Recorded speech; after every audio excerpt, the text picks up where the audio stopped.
कार्यक्रम इनसे मिलिए में हम आपकी मुलाकात पटना के कुछ विशिष्ट व्यक्तियों से कराते हैं। आज के मुख्य अतिथि हैं श्री जनक किशोरी और उनसे भेंट करेंगे देवांश जी।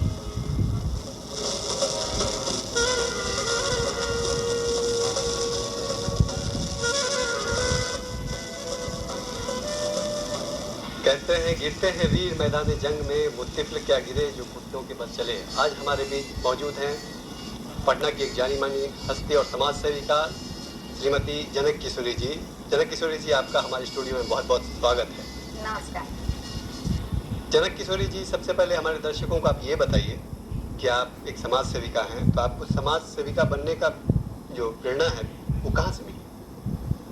मुझे जब मैं बहुत छोटी थी, बचपन से ही मेरी प्रेरणा स्रोत मदर टेरेसा थी। मैं सोचा करती थी कि वो दूसरे देश से आकर अपना सब कुछ छोड़कर हमारे देश की दयनीय हालत देखकर इतनी वो दुखी हुई कि यहीं रह गई और दुखी लोगों की सेवा करती रही। तो उस समय तो मैं कुछ कर नहीं सकती थी, बस सोचा करती थी कि जब बड़ी होंगी ऐसा अगर हमें माहौल मिला तो मैं ज़रूर करूँगी। वो मेरा सपना सच हुआ है।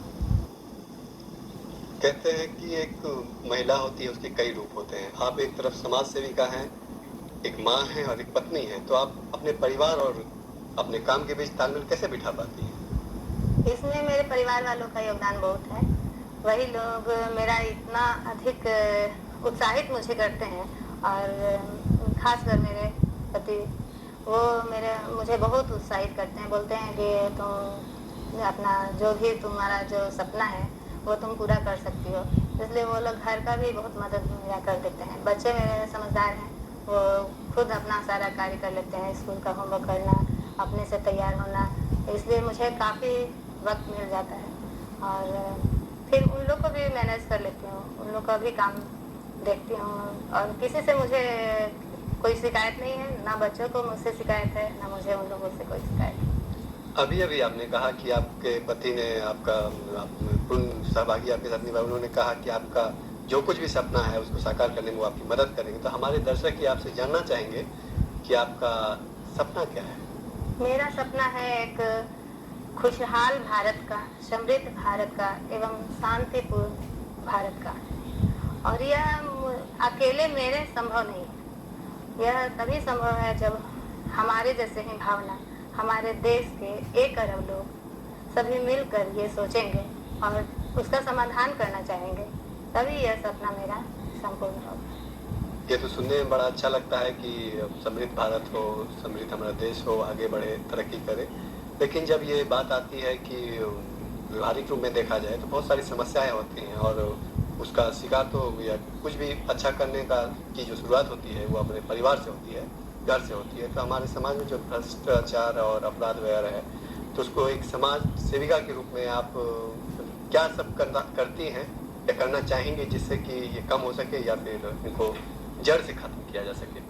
देखिए, यह एक इतना सदियों से चलता आ रहा है ये कुरीतियाँ समाज में, दहेज की और भ्रष्टाचार की और ये चोरी की, जितनी भी कुरीतियाँ हमारे समाज में है वह एक दिन में तो समाप्त होगी नहीं, क्योंकि ये सदियों से आई रही है और सबके मन कि एक दिन में साफ करना संभव नहीं है। लेकिन बूंद बूंद से ही घड़ा बढ़ता है, वैसे ही थोड़ा थोड़ा मेहनत करने से ही, थोड़ा कोशिश करने से ही समाज की कुरीतियाँ धीरे धीरे समाप्त होगी। इसलिए तो मैं बार बार बोल रही हूँ कि ये मेरे सिर्फ अकेले सोचने से, मेरे सिर्फ अकेले करने से ये संभव नहीं है।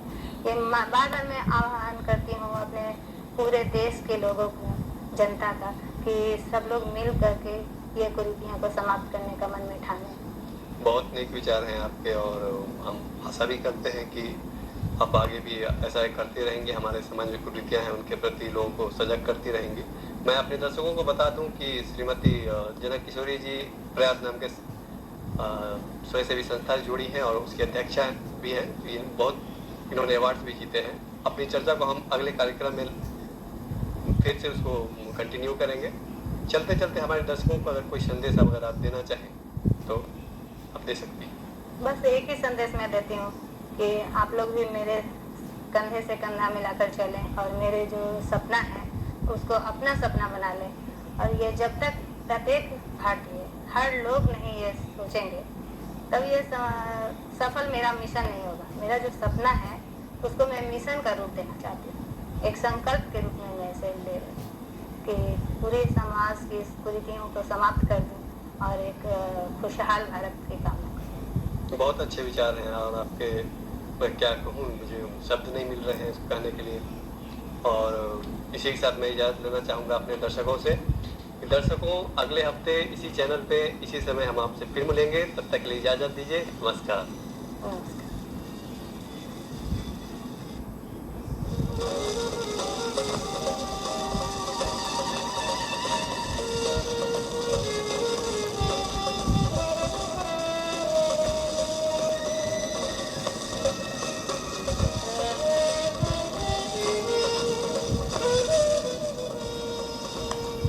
अगले सप्ताह हम आपकी मुलाकात पटना के कुछ अन्य कलाकारों से कराएंगे।